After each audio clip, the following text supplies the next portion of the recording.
The Black Ops 1 and 2 ports are out, and it is no wonder why everybody is so happy that these games are now playable on modern consoles. And it's not because we're blinded by nostalgia. It's not because we are deluded unks that can't hang with omni movement mechanics, and so we cope and relish about the glory days. That's not why these games are doing so well. These games are doing so well because they respect us as human beings. And this video is going to be a little bit about the Black Ops 1 and 2 release, but it's going to be about the greater pattern of dog shit that has entered every single human thing that we engage with. Restaurant apps, social media, streaming platforms, any website, video games. There's a plague that's been in the air, and these games are from a different time. The thing that is so fun about Black Ops 1 and 2, and the reason people are so happy these games are back, is that you get to open up the game and play it. You purchase something that exists in its own world. It doesn't try to sell you anything extra. There's not a bunch of pop-ups and additional menus. A lot of the current technology that we're dealing with, whether it's Netflix or like this Hatch sleep alarm that I have, is that they're designed in a way that's shitty because they want you to be using their platform, not because they want you as a consumer to have the best experience. They're just trying to keep you on the hook. It's like they're casting spells. We are being spell casted on by a sea of tech warlocks. Do you understand me? When you load up Black Ops 1, you get an incredible cutscene. You have the lady reading out the numbers. There's character there. This game has a world that it's already inviting you into, and it actually believes in the immersion. So right from the bat, the tone is set with these games like you're now playing Black Ops 1, not you're now in a cloud-based service and ecosystem that houses all of our games and has a storefront, and you can use Call of Duty's new AI chatbot to work back and forth to figure out the best suppressor for your AR. We have to have a fucking Microsoft Teams meeting with some fake soldier just to put together our perks because nothing makes any fucking sense. You load up Black Ops 1, you load up Modern Warfare 2, even the Pick 10 system in Black Ops 2, and you can intuitively figure out what's going on. You don't have to go to YouTube and look up the best settings and spend 45 minutes in menus. And this is something that's everywhere. Compare how seriously Black Ops 1 takes its world and the atmosphere of the multiplayer to the enshittification of COD skins. Within a month of playing Black Ops 6, there's banana peels running around. There's George Lopez skins. Not a lot of people copped that one. I personally did. It was a deep cut. You have Nicki Minaj calling in AC-130s on you. They're not trying to give you the best products. That's not the goal. You have to make things a little shittier to get people to spend a little more money so that things can maybe be better. Think about Skate releasing as the most corporatized bland bullshit ever, and then for like 9 months they gatekeep finger flips from us, and then they go, look what we brought back, a base mechanic. Black Ops 1 and 2 respect you as a consumer. That's why they're so good. They commit to their atmosphere. And then when you get in there, they're not selling you anything. Even if it's team deathmatch, these ambient songs come on and they really set the tone, especially if you're in a quiet part of the map.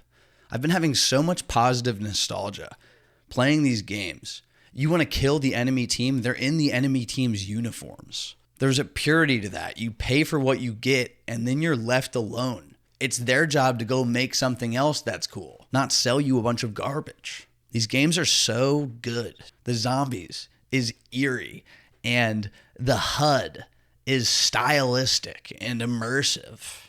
There's a mystery. The fucking Call of the Dead intro trailer with George Romero and all that is such a like punk rock, pure personality-filled thing that Call of Duty could never do today because there's 500 suits that haven't ever done a creative thing in their life making all of these calls so that they can stroke their own ego and keep their shareholders happy. Get out of the creative process. There's a purity to it. These games had so much personality. Everything had its own identity.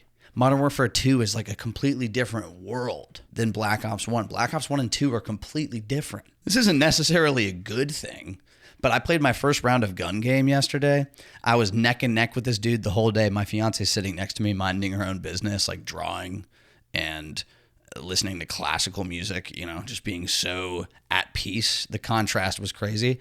And I'm neck and neck with this dude the whole game. Nobody is like talking. I haven't heard anyone's mic the whole game. I humiliate him twice in the end game. I get him off the ballistic knife. I kill him with the crossbow, and I kill the same guy with the ballistic knife. The second the kill cam goes on, I get called the hard R.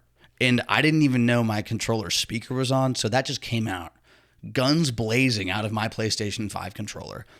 Amongst a barrage of other slurs. I think he strung together like 8 or 9 slurs, if I'm being modest. And the smile that went up on my face, knowing that I just waxed this dude. And then I get this barrage of slurs out of my controller. Dude, my fiance couldn't comprehend that level of darkness. She was disgusted. She was like, people are really still acting like this? People are genuinely still doing this? And I said, listen, sweetheart, this is the price of being the king. Welcome to the show. Your boy's back in Black Ops 1. And he's absolutely drag scoping the piss out of his L9A1. He's absolutely and utterly shredding with the FUMAS. The numbers, Mason. What do they mean? You said it was Cuba? What happened in Cuba? Yo, Mason, what happened in Cuba? Why didn't you fucking... You can tell me you're going to Cuba. Why didn't you invite me? Said it was Cuba. What was going on in Cuba, Mason? It's so good to be back. And listen, the prices, the full sale prices of these games is abhorrent. I feel as though the sale price, which if you have PS Plus, is fair. $30 all in for the DLC and base game is great. There's probably some things they could clean up still. But man, listen, I'm a pig in shit right now. I'm playing Ascension yesterday with one of my friends from 2nd grade. I'm trying to line up some zombies with my childhood best friend right now. I have played like an hour of video games with him in the last decade, and I have the most vivid memories of running transit with him.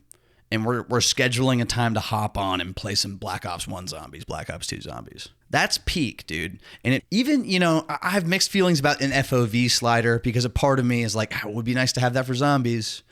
But something about these games being restricted in all of the same ways they were in the past, I'm happy they're untouched. And it's so nice being back in lobbies too. Call of Duty has become doom scrolling.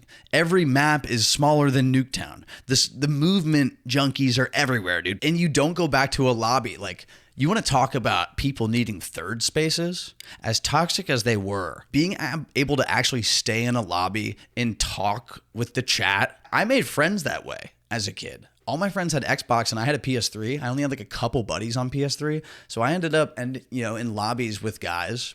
And then I joined like sniping clans. I was more of a personality hire. So some of those guys were filthy. But there's something so nice about ending a match and you go back to that lobby. You chill with those people for 3 minutes. You get up, you go take a piss, you know?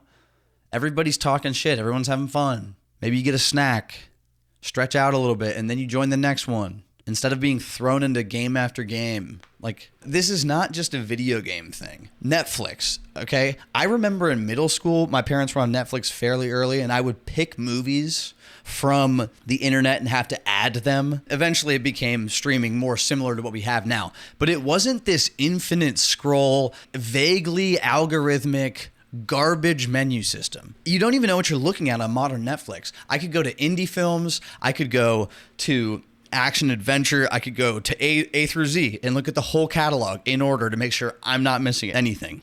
And I remember in high school, I would watch the weirdest movies. I had a little phase where I found all of these underground indie movies, and they were basically all about fat kids in high school as like the main character and what that was like.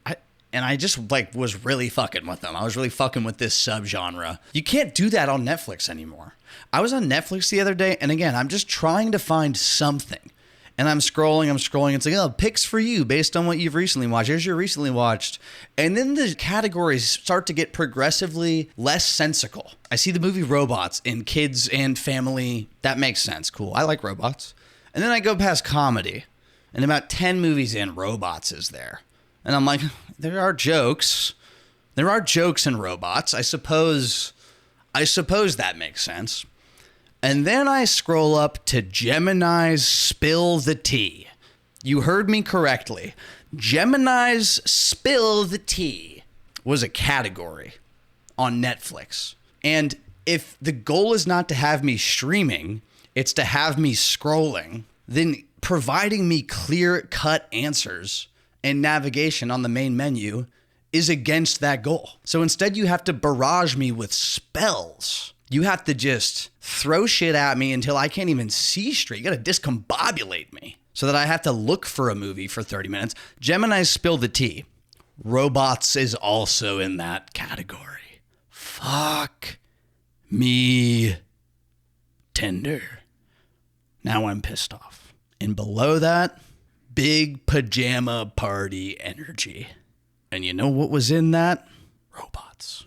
Have you any fucking clue how much I want to kill? What else is doing this? My fucking alarm clock. Me and my fiance have this alarm clock called the Hatch, which as a physical product is awesome. It has a gradient light that slowly blooms the room in the morning and kind of wakes you up. It has very dim lights at night that you can set a wind down to, and it's a noise machine. It's great. It has no buttons on it, obviously, and I have to get an app. And dude, Hatch has like an infinite scroll option. You can be woken up by these podcasts. I didn't want to go through 5 menus and have to do 2-factor authorization to have you offer me for my morning wake up to have someone go, "What's up, sleepy kings and queens? I know you guys probably had a rough night, but it's time to wake up and fucking party." The options in this app are dog shit, and they're charging like $10 a month for premium. Dude, if you're out there paying for Hatch Premium, we need to get you assistance. We need to get you mental health assistance. We need to get you checked in somewhere. Because what on earth is that offering? Take all of those resources that you're pouring into this fucking stupid app and give me a really nice controller. I don't want to use my iPhone to change the color gradient on my alarm clock. Black Ops 1 and 2 takes me back to a past time where products were so much more consumer forward and studios had the freedom to express themselves and make something pure and authentic, take risks. The goal is not to cast the widest net and be as digestible for the widest amount of people ever, because you end up creating dog shit when that is the goal. You commit to a vision, you create for your diehard fans, and when you get something really special done, it becomes mainstream. That is why the golden age of COD is so incredible. Modern Warfare 2, Black Ops 1, Black Ops 2, MW3, that whole era. It was because Call of Duty was made for a target audience. It was made with love for the people that loved it. And it grew so powerful. It had such an identity that it ended up gripping everybody. Everybody else wanted to be on board. And I think this is a beautiful thing. These games are peak. I doubt it, but I hope the message that this should be sending, this huge player base, this enthusiasm, the way this is overshadowing the newest Call of Duties, I hope that these big companies and game studios are able to take the right message from this, which is that people value community and respect. We don't want to be sold to nonstop. Give us in-game reward. I understand you can make the money, but man, can't you make enough money? Can't you make enough bread? Just give us map packs, bro. Fucking, how many pop-up menus does everything need? Everything needs 19 pop-up menus now. I'm over it. That's all I got. Black Ops 1, Black Ops 2 forever. Hopefully we get MW2 soon. Keep shredding. You're the GOAT, man. You're the best. Hey, if you're out there, fuck yeah. Make sure to hydrate your fascia today. Loosen up those hip flexors and have a good one. This was just a little rant. Like, comment, and subscribe. Later.